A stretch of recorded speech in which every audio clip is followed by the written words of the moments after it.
எல்லாருக்கும் வணக்கங்க. இன்னைக்கு ஓரளவுக்கு நம்ம ரெடி பண்ணி வச்சிருந்த பேக்கெட் எல்லாமே போயிடுச்சு. நம்மளே பார்த்து கொஞ்சம் கொஞ்சமாக தான் ரெடி பண்ணுறோம்.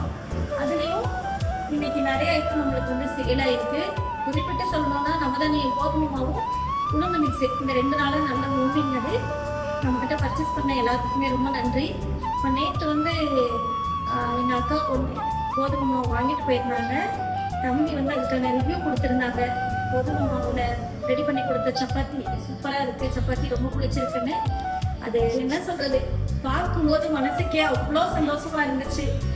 நம்ம ஸ்டார்டிங்கில் கிடைக்கக்கூடிய அந்த ஒவ்வொரு பாராட்டுதலும் அந்த ரிவ்யூவும் எவ்வளோ முக்கியங்கிறது ஒவ்வொரு டைமும் தெரியுது. அதுவும் இன்னைக்கு இந்த கோதுமை மாவுக்கு கிடைச்சது ரிவ்யூ எனக்கு ரொம்ப சந்தோஷம். அதனால் தேங்க்யூ தம்பி. நீங்களும் இந்த மாதிரி நம்மக்கிட்ட கோதுமை மாவு எல்லாமே வாங்கி பாருங்கள். நம்ம செய்யறத பார்த்துட்டு நீங்கள் வாங்கி யூஸ் பண்ணி பார்த்துட்டு அப்புறம் எப்படி இருக்குன்னு நீங்களும் சொல்லுங்கள். தேங்க்யூ.